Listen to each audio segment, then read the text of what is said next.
Hi, I hope you all are doing well. This is Ankita and I welcome you all to the channel. So this question always used to come in my mind when I was preparing for my inter attempts.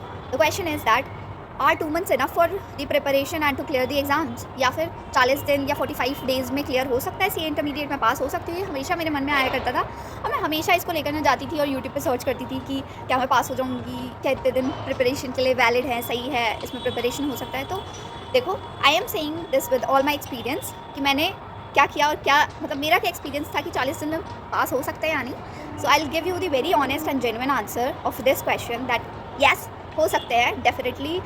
मतलब इस दुनिया में कोई चीज़ impossible है नहीं, ठीक है, तो ये भी चीज़ पॉसिबल है, तो हम पास तो ज़रूर कर सकते हैं और मैंने किया भी है 45 डेज़ पढ़ के, ठीक है, 50 डेज़ पढ़ के, ऐसे मतलब हमने सबने कभी ना कभी किया होता है, तो मैंने भी किया है, ठीक है।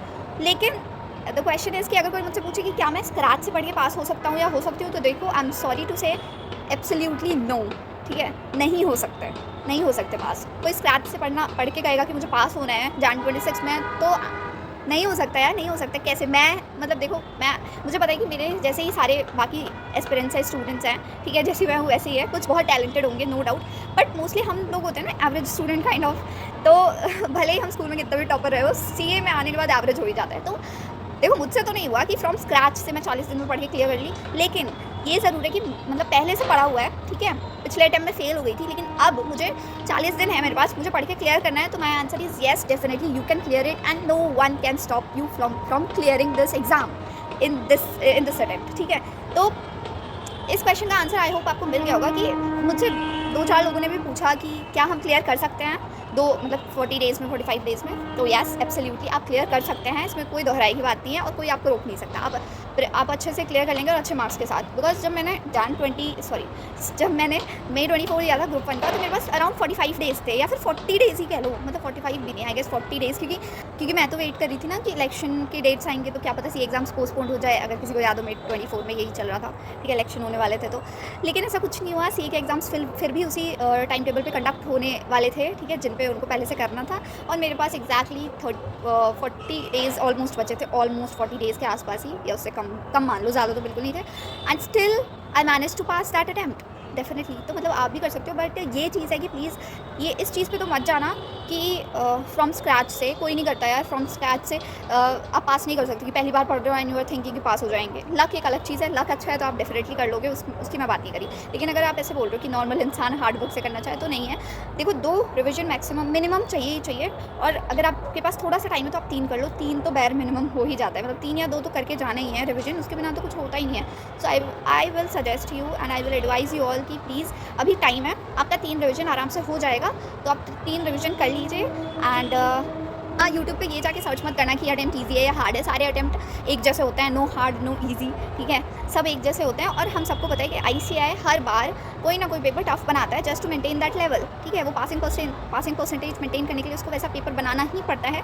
सो प्लीज़ इस वाले ये जो भी वेब है इस चीज़ के कि इंटरनेट बोलता है, यूट्यूब पे बहुत सारी टीचर्स बोलते हैं कि वाला अटेम्प्ट गोल्डन अटेम्प्ट है या हार्ड अटेम्प्ट है, प्लीज़ इसके पीछे मत फॉल करना, ठीक है, इसमें मत फंसना। सारे अटेम्प्ट गोल्डन अटेम्प्ट है, दिल से मानो, ठीक है, पास हो सकते हैं, हर अटेम्प्ट में पास हो सकते हैं। So yes, this was the thing that I really wanted to share कि हाँ, जो भी ये सुनना चाहते हैं कि हाँ क्या हम 45 डेज़ में पास हो सकते हैं, 40 डेज़ में येस आप हो सकते हैं, और कैसे हो सकते हैं ये तो मैंने बता दिया कि देखो,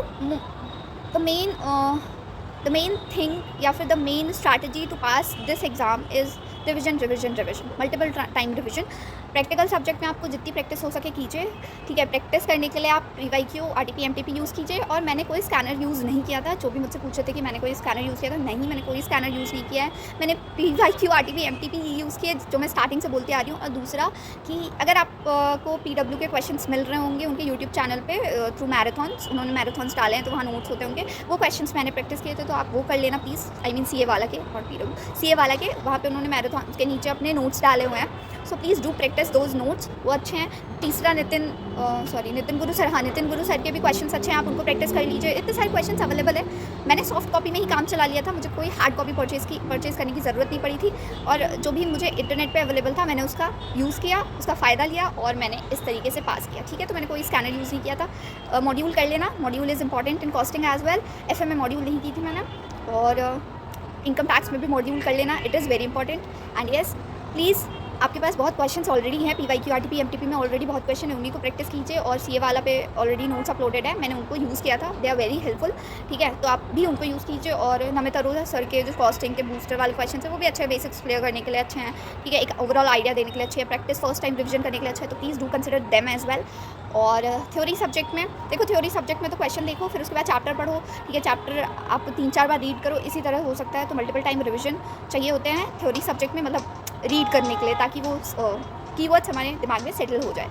सो यस, मैंने इनके लिए यही किया था। और फिर उसके बाद अगर कोई आंसर आपको याद हो जाता है, थ्योरी में पॉइंट्स याद हो जाते हैं, तो प्लीज़ उनको लिख के देखिए, बिकॉज लिखने से हमारी मेमोरी में पेन्स क्या कहते हैं उसको, हमारी नर्व्स में मेमोरी होती है ना, तो उसमें सेव हो जाता है। यस, सबकॉन्शियस में कॉन्शियस में सेव हो जाता है। So yes, this was it. And if you want to clear in these 40 days, you can definitely do this, you can definitely clear this exam, so don't worry, आप कर लोगे। मैंने भी 40 days में क्लियर किया है, तो मतलब आप भी कर लोगे, मुझसे तो ज़्यादा ही टैलेंटेड हो ना।